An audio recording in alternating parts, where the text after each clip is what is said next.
Stave 3, the second of the three spirits. Awaking in the middle of a prodigiously tough snore and sitting up in bed to get his thoughts together, Scrooge had no occasion to be told that the bell was again upon the stroke of 1.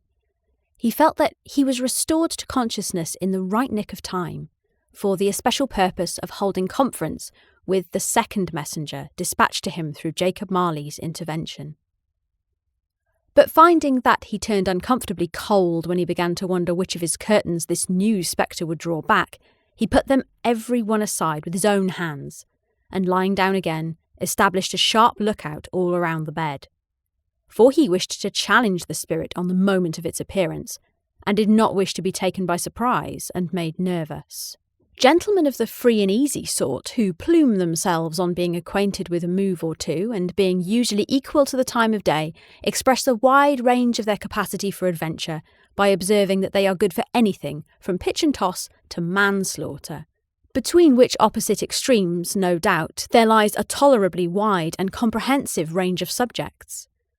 Without venturing for Scrooge quite as hardily as this, I don't mind calling on you to believe that he was ready for a good broad field of strange appearances, and that nothing between a baby and a rhinoceros would have astonished him very much. Now, being prepared for almost anything, he was not by any means prepared for nothing, and consequently, when the bell struck 1 and no shape appeared, he was taken with a violent fit of trembling. 5 minutes, 10 minutes, a quarter of an hour went by, and yet nothing came. All this time, when he lay upon his bed, the very core and centre of a blaze of ruddy light which streamed upon it when the clock proclaimed the hour, and which, being only light, was more alarming than a dozen ghosts, as he was powerless to make out what it meant, or would be at, and was sometimes apprehensive that he might be at that very moment an interesting case of spontaneous combustion, without having the consolation of knowing it. At last, however, he began to think as you or I would have thought at first, for it is always the person not in the predicament who knows what ought to have been done in it, and would unquestionably have done it too.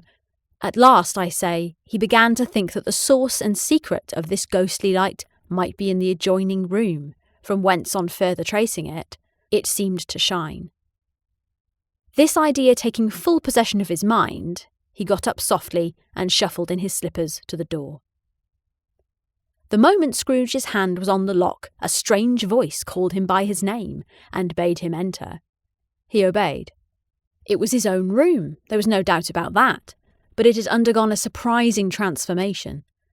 The walls and ceiling were so hung with living green that it looked a perfect grove, from every part of which bright gleaming berries glistened.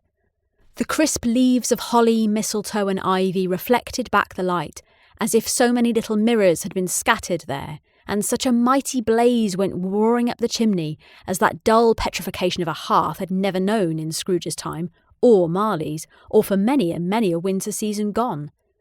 Heaped up on the floor, to form a kind of throne, were turkeys, geese, game, poultry, brawn, great joints of meat, sucking pigs, long wreaths of sausages, mince pies, plum puddings, barrels of oysters, red-hot chestnuts, cherry-cheeked apples, juicy oranges, luscious pears, immense 12th cakes, and seething bowls of punch, that made the chamber dim with their delicious steam. In easy state upon this couch there sat a jolly giant, glorious to see, who bore a glowing torch in shape not unlike Plenty's horn, and held it up, high up, to shed its light on Scrooge as he came peeping around the door. "Come in," exclaimed the ghost. "Come in, and know me better, man." Scrooge entered timidly and hung his head before this spirit. He was not the dogged Scrooge he had been, and though the spirit's eyes were clear and kind, he did not like to meet them. "I am the ghost of Christmas Present," said the spirit. "Look upon me." Scrooge reverently did so. It was clothed in one simple deep green robe or mantle bordered with white fur. This garment hung so loosely on the figure that its capacious breast was bare, as if disdaining to be warded or concealed by any artifice. Its feet, observable between the ample folds of the garment, were also bare, and on its head it wore no other covering than a holly wreath, set here and there with shining icicles. Its dark brown curls were long and free as its genial face, its sparkling eye, its open hand, its cheery voice, its unconstrained demeanour, and its joyful air.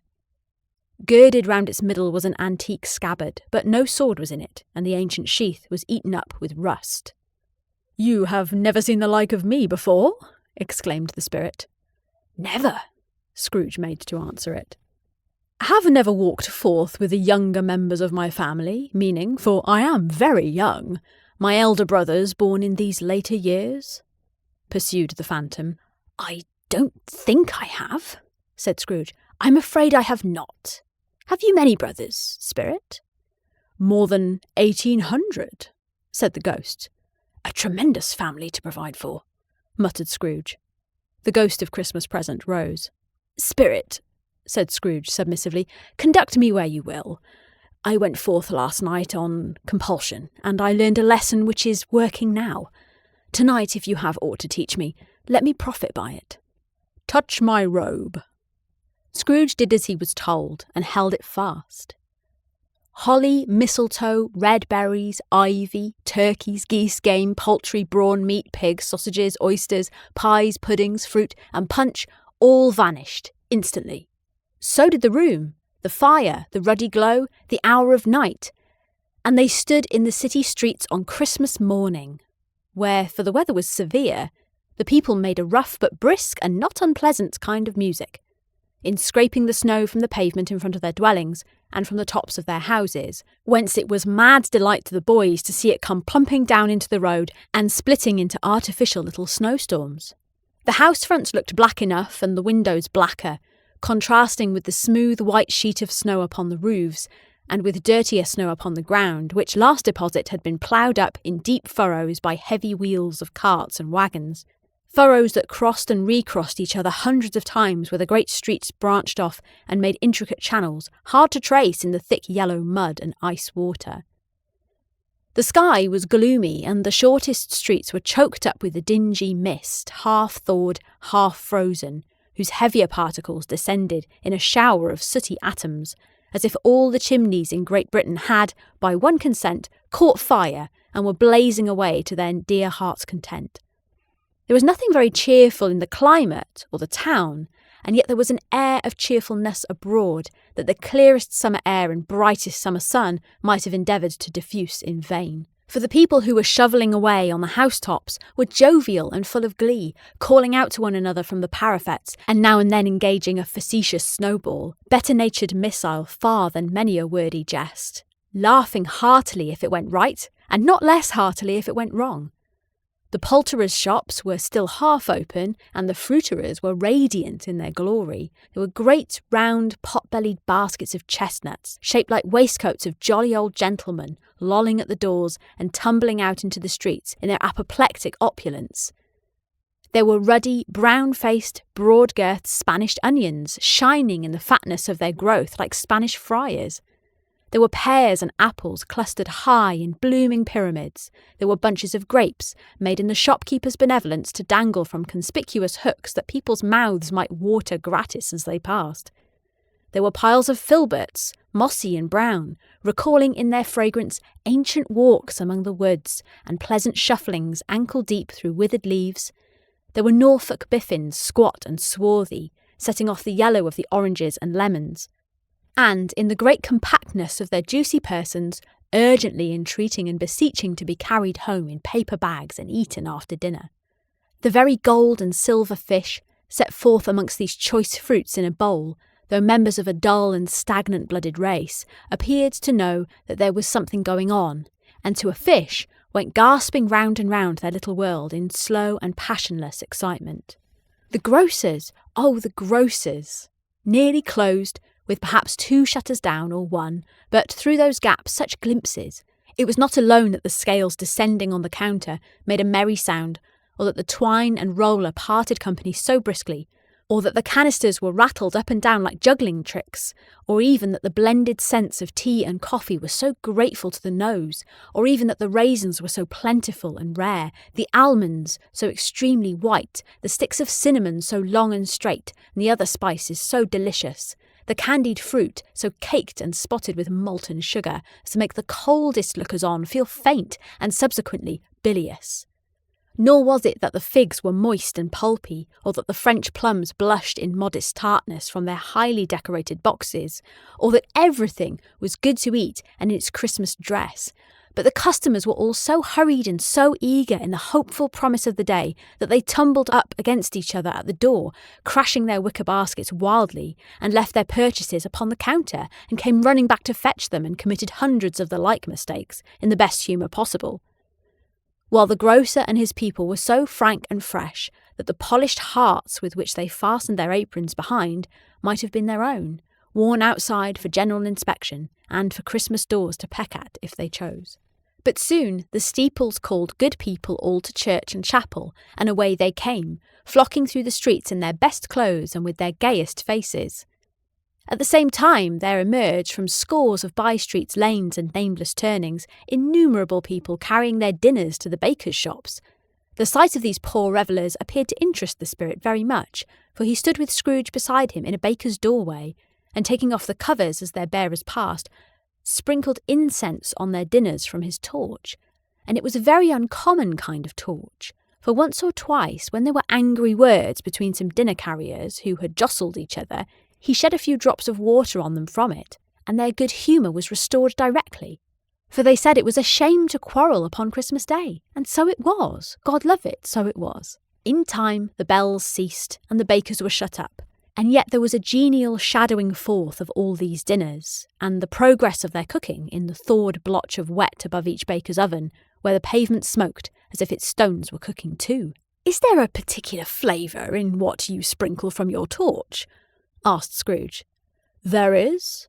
My own." "Would it apply to any kind of dinner on this day?" asked Scrooge. "To any kindly given. To a poor one, most." "Why to a poor one most?" asked Scrooge. "Because it needs it most." "Spirit," said Scrooge, after a moment's thought, "I wonder you, of all the beings in the many worlds about us, should desire to cramp these people's opportunities of innocent enjoyment." "I?" cried the spirit. "You would deprive them of their means of dining every 7th day, often the only day on which they can be said to dine at all," said Scrooge, "wouldn't you?" "I?" cried the spirit. "You seek to close these places on the 7th day," said Scrooge, "and it comes to the same thing." "I seek?" exclaimed the spirit. "Forgive me if I am wrong. It has been done in your name, or at least in that of your family," said Scrooge. "There are some upon this earth of yours," returned the spirit, "who lay claim to know us, and who do their deeds of passion, pride, ill will, hatred, envy, bigotry, and selfishness in our name, who are as strange to us in all our kith and kin as if they had never lived. Remember that, and charge their doings on themselves, not us." Scrooge promised that he would, and they went on, invisible as they had been before, into the suburbs of the town. It was a remarkable quality of the ghost, which Scrooge had observed at the baker's, that notwithstanding his gigantic size, he could accommodate himself to any place with ease, and that he stood beneath a low roof quite as gracefully and like a supernatural creature as it was possible he could have done in any lofty hall. And perhaps it was the pleasure the good spirit had shown in showing off this power of his, or else it was his own kind, generous, hearty nature and his sympathy with all poor men that led him straight to Scrooge's clerk's. For there he went, and took Scrooge with him, holding to his robe, and on the threshold of the door the spirit smiled and stopped to bless Bob Cratchit's dwelling with the sprinklings of his torch. Think of that. Bob had but 15 bob a week himself. He pocketed on Saturdays but 15 copies of his Christian name, and yet the ghost of Christmas present blessed his 4-roomed house. Then uprose Mrs. Cratchit, Cratchit's wife, dressed out but poorly in a twice-turned gown, but brave in ribbons, which are cheap and make a goodly show for 6pence, and she laid the cloth, assisted by Belinda Cratchit, second of her daughters, also brave in ribbons, while Master Peter Cratchit plunged a fork into the saucepan of potatoes, and getting the corners of his monstrous shirt collar, Bob's private property, conferred upon his son and heir in honour of the day, into his mouth, rejoiced to find himself so gallantly attired, and yearned to show his linen to the fashionable parks. And now 2 smaller Cratchits, boy and girl, came tearing in, screaming that outside the baker's they had smelt the goose, and known it for their own, and basking in luxurious thoughts of sage and onion, these young Cratchits danced about the table and exalted Master Peter Cratchit to the skies, where, while he, not proud although his collars nearly choked him, blew the fire until the slow potatoes, bubbling up, knocked loudly at the saucepan lid to be let out and peeled. "What has ever got your precious father, then?" said Mrs. Cratchit, "and your brother, Tiny Tim?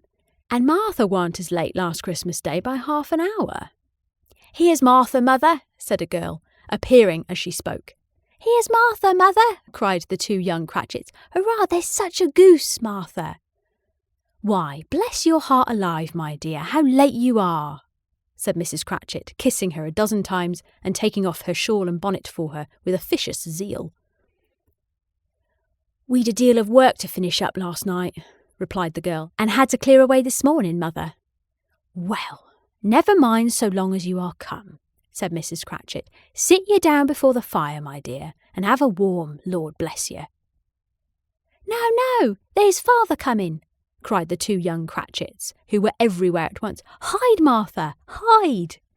So Martha hid herself, and in came little Bob, the father, with at least 3 feet of comforter, exclusive of the fringe, hanging down before him, and his threadbare clothes darned up and brushed to look seasonable, and Tiny Tim upon his shoulder.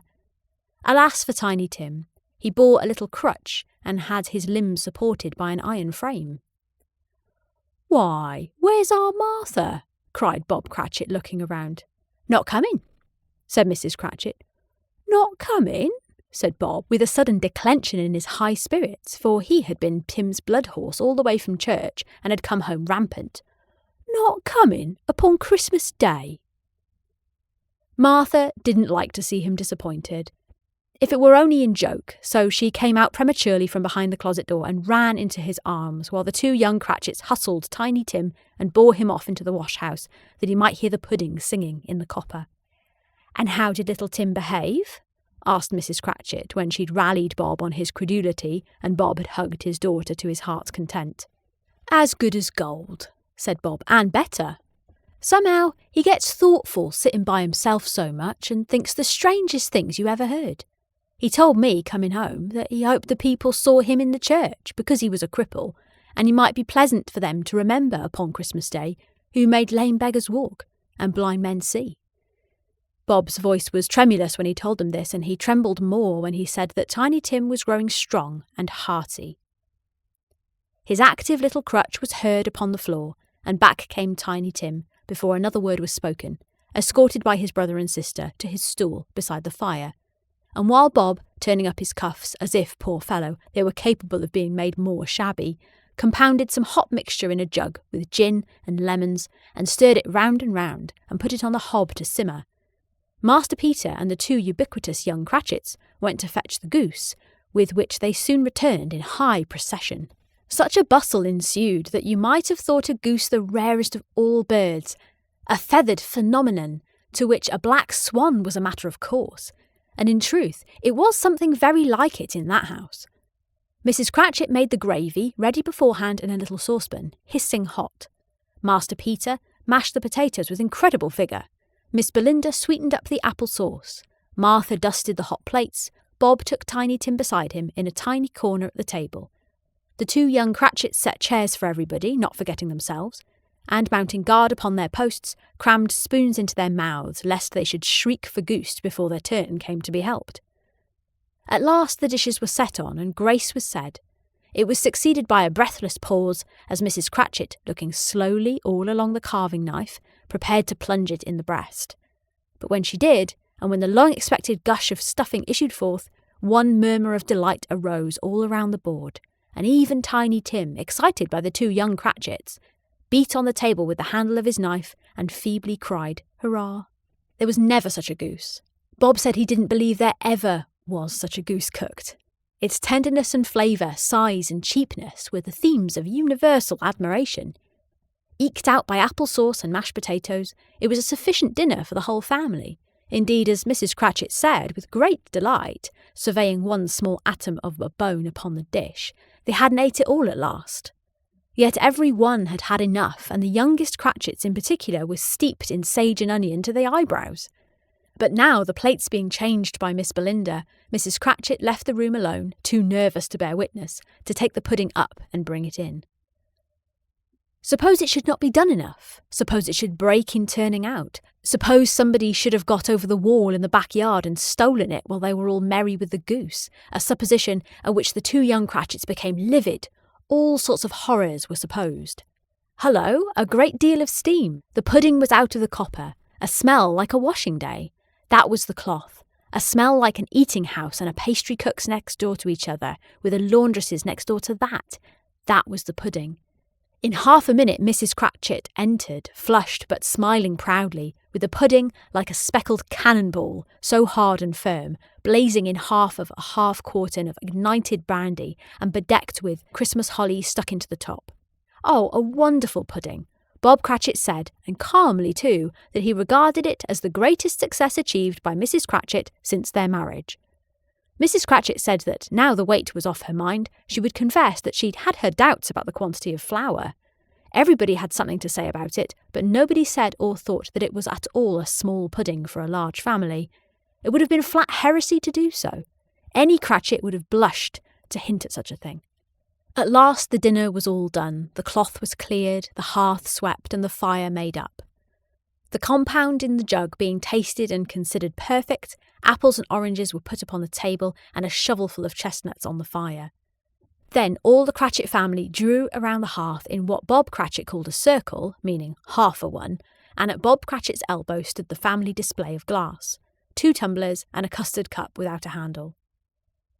These held the hot stuff from the jug, however, as well as golden goblets would have done, and Bob served it out with beaming looks whilst the chestnuts on the fire sputtered and cracked noisily. Then Bob proposed, "A Merry Christmas to us all, my dears. God bless us," which the family re-echoed. "God bless us, everyone," said Tiny Tim, the last of all. He sat very close to his father's side upon his little stool. Bob held his withered little hand to his, as if he loved the child, and wished to keep him by his side, and dreaded that he might be taken from him. "Spirit," said Scrooge, with an interest he had never felt before, "tell me, if Tiny Tim will live?" "I see a vacant seat," replied the ghost, "in the poor chimney corner, and a crutch without an owner, carefully preserved. If these shadows remain unaltered by the future, the child will die." "No, no," said Scrooge. "Oh, no, kind spirit, say he will be spared." "If these shadows remain unaltered by the future, none other of my race," returned the ghost, "will find him here. What then? If he be like to die, he had better do it, and decrease the surplus population." Scrooge hung his head to hear his own words quoted by the spirit, and was overcome with penitence and grief. "Man," said the ghost, "if man you be in heart, not adamant, forbear that wicked cant until you have discovered what the surplus is, and where it is. Will you decide what men shall live, what men shall die? It may be that, in the sight of heaven, you are more worthless, and less fit to live, than millions like this poor man's child. Oh, God, to hear the insect on the leaf pronouncing on the too much life among his hungry brothers in the dust." Scrooge bent before the ghost's rebuke, and trembling cast his eyes upon the ground. But he raised them speedily on hearing his own name. "Mr. Scrooge," said Bob, "I'll give you Mr. Scrooge, the founder of the feast." "The founder of the feast, indeed," cried Mrs. Cratchit, reddening. "I wish I had him here. I'd give him a piece of my mind to feast upon, and I'd hope he'd have a good appetite for it." "My dear," said Bob, "the children. Christmas Day." "It should be Christmas Day, I am sure," she said, "on which one drinks the health of such an odious, stingy, hard, unfeeling man as Mr. Scrooge. You know he is, Robert. Nobody knows it better than you do, poor fellow." "My dear," was Bob's mild answer, "Christmas Day." "I'll drink his health for your sake and the day's," said Mrs. Cratchit. "Not for his. Long life to him, a Merry Christmas and a Happy New Year. He'll be very merry and very happy, I have no doubt." The children drank the toast after her. It was the first of their proceedings, which had no heartiness in it. Tiny Tim drank it last of all, but he didn't care twopence for it. Scrooge was the ogre of the family. The mention of his name cast a dark shadow on the party, which was not dispelled for a full 5 minutes. After it had passed away, they were 10 times merrier than before, for the mere relief of Scrooge the baleful being done with. Bob Cratchit told them how he had a situation in his eye for Master Peter, which would bring in, if obtained, full 5 and 6pence weekly. The 2 young Cratchits laughed tremendously at the idea of Peter's being a man of business, and Peter himself looked thoughtfully at the fire from between his collars, as if he were deliberating what particular investments he should favour when he came to the receipt of that bewildering income. Martha, who was a poor apprentice at a milliner's, then told them what kind of work she had to do, and how many hours she worked at a stretch, and how she meant to lie abed tomorrow morning for a good, long rest, tomorrow being a holiday she passed at home. Also how she had seen a countess and a lord some days before, and how the lord was much about as tall as Peter, at which Peter pulled up his collar so high that you couldn't have seen his head if you had been there. All this time the chestnuts and the jug went round and round, and by they had a song about a lost child travelling in the snow from Tiny Tim, who had a plaintive little voice and sang it very well indeed. There was nothing of high mark in this. They were not a handsome family. They were not well dressed, their shoes were far from being waterproof, their clothes were scanty, and Peter might have known, and very likely did, the inside of a pawnbroker's. But they were happy, grateful, pleased with one another, and contented with the time, and when they faded and looked happier yet in the bright sprinklings of the spirit's torch at parting, Scrooge had his eye upon them, and especially on Tiny Tim, until the last. By this time it was getting dark, and snowing pretty heavily, and as Scrooge and the spirit went along the streets, the brightness of the roaring fires in kitchens, parlours, and all sorts of rooms was wonderful. Here the flickering of the blaze showed preparations for a cosy dinner, with hot plates baking through and through before the fire, and deep red curtains ready to be drawn to shut out cold and darkness. There all the children of the house were running out into the snow to meet their married sisters, brothers, cousins, uncles, aunts, and be the first to greet them. Here again were shadows of the window blinds of guests assembling, and there a group of handsome girls, all hooded and fur-booted, and all chattering at once, tripped lightly off to some near neighbour's house. But if you had judged from the numbers of people on their way to friendly gatherings, you might have thought that no one was at home to give them welcome when they got there, instead of every house expecting company, and piling up its fires half-chimney high. Blessings on it! How the ghost exulted! How it bared its breadth of breast, and opened its capacious palm, and floated on, outpouring with a generous hand its bright and harmless mirth on everything within its reach. The very lamplighter, who ran on before, dotting the dusky street, with specks of light, and who was dressed to spend the evening somewhere, laughed out loudly as the spirit passed, though little kenned the lamplighter that he had any company but Christmas. And now, without a word of warning from the ghost, they stood upon a bleak and desert moor, where monstrous masses of rude stone were cast about, as though it were a burial place of giants, and water spread itself wheresoever it listed, or would have done so, but for the frost that held it prisoner, and nothing grew but moss and furze and coarse rank grass. Down in the west, the setting sun had left a streak of fiery red, which glared upon the desolation for an instant like a sullen eye, and frowning lower, lower, lower yet, was lost in the thick gloom of darkest night. "What place is this?" asked Scrooge. "A place where miners live, who labour in the bowels of the earth," returned the spirit. "But they know me, see?" A light shone from the window of a hut, and swiftly they advanced towards it. Passing through the wall of mud and stone, they found a cheerful company assembled round a glowing fire, an old man and woman, with their children, and their children's children, and another generation beyond that, all decked out gaily in their holiday attire. The old man, in a voice that seldom rose above the howling of the wind upon the barren wastes, was singing them a Christmas song. It had been a very old song when he was a boy, and from time to time they all joined in the chorus. So surely as they raised their voices, the old man got quite blithe and loud, and so surely as they stopped, his vigour sank again. The spirit did not tarry here, but bade Scrooge hold his robe, and passing on above the moor, sped whither? Not to sea? To sea. To Scrooge's horror, looking back, he saw the last of the land, a frightful range of rocks behind them, and his ears were deafened by the thundering of water, as it rolled and roared and raged among the dreadful caverns it had worn, and fiercely tried to undermine the earth. Built upon a dismal reef of sunken rocks, some league or so from shore, on which the waters chafed and dashed, the wild year through there stood a solitary lighthouse. Great heaps of seaweed clung to its base, and storm birds, born of the wind one might suppose, as seaweed of the water, rose and fell about it like the waves they skimmed. But even here 2 men who watched the light had made a fire, that through the loophole in the thick stone wall shed out a ray of brightness on that awful sea.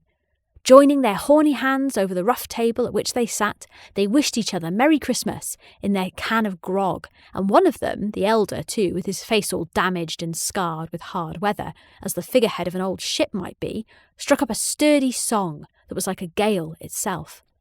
Again the ghost sped on above the black and heaving sea, on, until, being far away, as he told Scrooge, from any shore, they lighted on a ship. They stood beside the helmsman at the wheel, the lookout at the bow, the officers who had the watch, dark, ghostly figures in their several stations. But every man among them hummed a Christmas tune, or had a Christmas thought, or spoke below his breath to his companions of some bygone Christmas day, with homeward hopes belonging to it. And every man on board, waking or sleeping, good or bad, had a kinder word for one another on that day than on any other day in the year, and had shared some extent in its festivities, and had remembered those he cared for at a distance, and had known that they delighted to remember him. It was a great surprise to Scrooge, whilst listening to the moaning of the wind and thinking what a solemn thing it was to move on through the lonely darkness over an unknown abyss, whose depths were secrets as profound as death. It was a great surprise to Scrooge, while thus engaged, to hear a hearty laugh. It was a much greater surprise to Scrooge to recognise it as his own nephew, and to find himself in a bright, dry, gleaming room, with the spirit standing smiling by his side, and looking at that same nephew with approving affability. If you should happen by any unlikely chance to know a man more blessed in a laugh than Scrooge's nephew, all I can say is I should like to know him too. Introduce him to me, and I'll cultivate his acquaintance.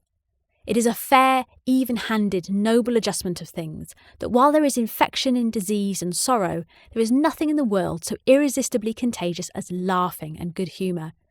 When Scrooge's nephew laughed in this way, holding his sides, rolling his head, and twisting his face into the most extravagant contortions, Scrooge's niece, by marriage, laughed as heartily as he, and their assembled friends, being not a bit behindhand, roared out lustily. "He said that Christmas was a humbug, as I live!" cried Scrooge's nephew. "He believed it too!" "More shame for him, Fred," said Scrooge's niece indignantly. "Bless those women. They never do anything by halves. They are always in earnest." "He's a comical old fellow," said Scrooge's nephew. "That's the truth, and not so pleasant as he might be. However, his offences carry their own punishment, and I have nothing to say against him." "I'm sure he's very rich, Fred," hinted Scrooge's niece. "At least you always tell me so." "What of that, my dear?" said Scrooge's nephew. "His wealth is of no use to him. He don't do any good with it. He don't even make himself comfortable with it. He hasn't the satisfaction of thinking that he's ever going to benefit us with it."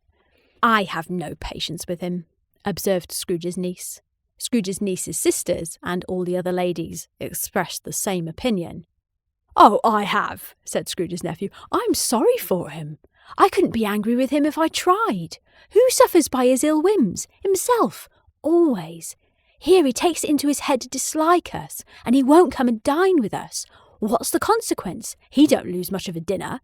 "Indeed, I think he loses a very good dinner," interrupted Scrooge's niece. Everybody else said the same, and they must be allowed to have been competent judges because they had just had dinner, and with a dessert upon the table were clustered around the fire by lamplight. "Well, I'm very glad to hear it," said Scrooge's nephew, "because I haven't any great faith in these young housekeepers. What do you say, Topper?" Topper had clearly got his eye upon one of Scrooge's niece's sisters, for he answered that a bachelor was a wretched outcast who had no right to express an opinion on the subject. Whereat Scrooge's niece's sister blushed. "Do go on, Fred," said Scrooge's niece, clapping her hands. "He never finishes what he begins to say. He's such a ridiculous fellow." Scrooge's nephew revelled in another laugh, and as it was impossible to keep the infection off, though the sister tried hard to do it with aromatic vinegar, his example was unanimously followed. "I was only going to say," said Scrooge's nephew, "that the consequence of his taking a dislike to us and not making merry with us is, as I think, that he loses some pleasant moments which could do him no harm. I'm sure he loses pleasanter companions than he can find in his own thoughts, either in his mouldy old office or his dusty chambers. I mean, to give him the same chance every year, whether he likes it or not, for I pity him. He may rail at Christmas till he dies, but he can't help thinking better of it. I defy him. If he finds me going there in good temper year after year and saying, 'Uncle Scrooge, how are you?' it only puts him in the vein to leave his poor clerk £50. That's something, and I think I shook him yesterday." It was their turn to laugh now, at the notion of his shaking Scrooge. But being thoroughly good-natured and not much caring what they laughed at, so they laughed at any rate, he encouraged them in their merriment, and passed the bottle joyously. After tea they had some music, for they were a musical family, and knew what they were about when they sung a glee or catch, I can assure you, especially Topper, who could growl away at the bass like a good one, and never swell the large veins in his forehead or get red in the face over it. Scrooge's niece played well upon the harp, and played among other tunes a simple little air, a mere nothing, you might learn to whistle it in 2 minutes, which had been familiar to the child who fetched Scrooge from the boarding school, as he had been reminded by the ghost of Christmas past. With this strain of music sounded, all the things that the ghost had shown him came upon his mind. He softened more and more, and thought that if he could have listened to it often, years ago, he might have cultivated the kindness of life for his own happiness with his own hands, without resorting to the sexton's spade that buried Jacob Marley.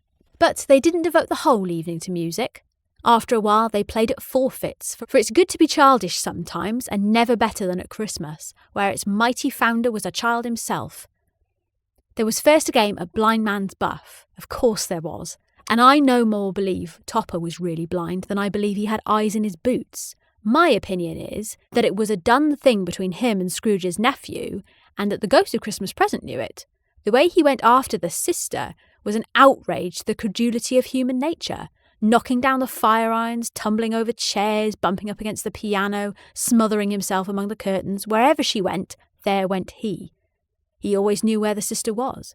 He wouldn't catch anybody else. If you had fallen up against him, as some of them did, on purpose, he would have made a feint of endeavouring to seize you, which would have been an affront to your understanding, and would instantly have sidled off in the direction of the sister.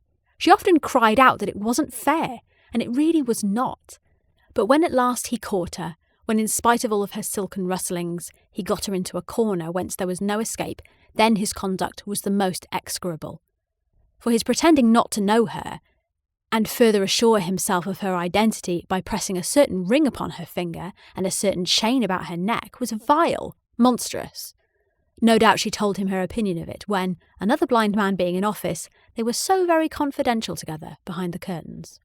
Scrooge's niece was not one of the blind man's buff party, but was made comfortable with a large chair and a footstool in a snug corner where the ghost and Scrooge were close behind her.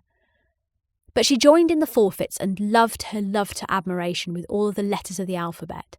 Likewise, the game of how, when and where, she was very great, and to the secret joy of Scrooge's nephew, beat her sisters hollow, though they were sharp girls too, as Topper could have told you. There might have been 20 people there, young and old, but they all played, and so did Scrooge, for wholly forgetting in the interest he had in what was going on, that his voice made no sound in their ears. He sometimes came out with his guess quite loud, very often guessed right too, for the sharpest needle, best Whitechapel, warranted not to cut in the eye, was not sharper than Scrooge, blunt as he took it in his head to be. The ghost was greatly pleased to find him in this mood, and looked upon him with such favour that he begged like a boy to be allowed to stay until the guests departed. But this, the spirit said, could not be done. "Here is a new game," said Scrooge. "1 half-hour, spirit, only one." It was a game called Yes and No, where Scrooge's nephew had to think of something, and the rest must find out what. he only answering their questions yes or no, as the case was. The brisk fire of questioning to which he was exposed elicited from him that he was thinking of an animal, a live animal, rather a disagreeable animal, a savage animal, an animal that growled and grunted sometimes, and talked sometimes, and lived in London, and walked about the streets, and wasn't made show of, and wasn't led by anybody, and didn't live in a menagerie, and was never killed in a market, and was not a horse, or an ass, or a cow, or a bull, or a tiger, or a dog, or a pig, or a cat, or a bear. At every fresh question that was put to him, this nephew burst into a fresh roar of laughter, and was so inexpressibly tickled that he was obliged to get up off the sofa and stamp. At last, the sister, falling into a similar state, cried out, "I have found it out! I know what it is, Fred! I know what it is!" "What is it?" cried Fred. "It's your Uncle Scrooge!" Which it certainly was. Admiration was the universal sentiment, though some objected that the reply to "Is it a bear?" ought to have been yes, inasmuch as an answer in the negative was sufficient to have diverted their thoughts from Mr. Scrooge, supposing they had ever had any tendency that way. "He has given us plenty of merriment, I am sure," said Fred, "and it would be ungrateful not to drink to his health. Here is a glass of mulled wine ready to our hand at the moment. As I say, Uncle Scrooge." "Well, Uncle Scrooge," they cried. "A Merry Christmas and a Happy New Year to the old man, wherever he is," said Scrooge's nephew. "He wouldn't take it from me, but may he have it nevertheless. Uncle Scrooge." Uncle Scrooge had imperceptibly become so gay and light of heart that he would have pledged the unconscious company in return, and thanked them in an inaudible speech, if the ghost had given him time. But the whole scene passed off in the breath of the last words spoken by his nephew, and he and the spirit were again upon their travels. Much they saw, and far they went, and many homes they visited, but always with a happy end. The spirit stood beside sick beds, and they were cheerful, on foreign lands, and they were close at home, by struggling men, and they were patient in their greater hope, by poverty, and it was rich, in almshouses, hospital, and jail, in misery's every refuge, where vain man in his little brief authority had not made fast the door and barred the spirit out, he left his blessing and taught Scrooge his precepts. It was a long night, if it were only a night, but Scrooge had his doubts of this, because the Christmas holidays appeared to be condensed into the space of time they passed together. It was strange, too, that while Scrooge remained unaltered in his outward form, the ghost grew older, clearly older. Scrooge had observed this change, but never spoke of it until they left a children's Twelfth Night party, when, looking at the spirit, as they stood together in an open place, he noticed that its hair was grey. "Are spirits' lives so short?" asked Scrooge. "My life upon this globe is very brief," replied the ghost. "It ends tonight." "Tonight?" cried Scrooge. "Tonight, at midnight. Hark, the time is drawing near." The chimes were ringing the 11:15 at that moment. "Forgive me if I am not justified in what I ask," said Scrooge, looking intently at the spirit's robe, "but I see something strange and not belonging to yourself protruding from your skirts. Is it a foot or a claw?" "It might be a claw, for the flesh there is upon it," was the spirit's sorrowful reply. "Look here." From the foldings of its robe it brought 2 children, wretched, abject, frightful, hideous, miserable. They knelt down at its feet and clung upon the outside of its garment. "Oh, man, look here! Look down here!" exclaimed the ghost. They were a boy and a girl, yellow, meagre, ragged, scowling wolfish, but prostrate too in their humility. Where graceful youth should have filled their features out and touched them with its freshest tints, a stale and shrivelled hand, like that of age, had pinched and twisted them and pulled them into shreds. Where angels might have sat enthroned, devils lurked and glared out menacing. No change, no degradation, no perversion of humanity in any grade. Through all the mysteries of wonderful creation had monsters half so horrible and dread. Scrooge started back appalled. Having them shown to him in this way, he tried to say that they were fine children, but the words choked themselves, rather than be parties to a lie of such enormous magnitude. "Spirit, Are they yours?" Scrooge could say no more. "They are man's," said the spirit, looking down upon them, "and they cling to me, appealing from their fathers. This boy is ignorance, this girl is want. Beware of them both, and all of their degree, but most of all beware of this boy, for on his brow I see that it is written which is doom, unless the writing be erased." "Deny it," cried the spirit, stretching out his hands toward the city. "Slander those who tell it ye. Admit it for your facetious purposes, and make it worse, and bide the end." "Have they no refuge or resource?" cried Scrooge. "Are there no prisons?" said the spirit, turning on him for the last time with his own words. "Are there no workhouses?" The bell struck 12. Scrooge looked about him for the ghost, and saw it not. As the last stroke ceased to vibrate, he remembered the prediction of old Jacob Marley, and lifting up his eyes, beheld a solemn phantom, draped and hooded, coming like a mist along the ground towards him.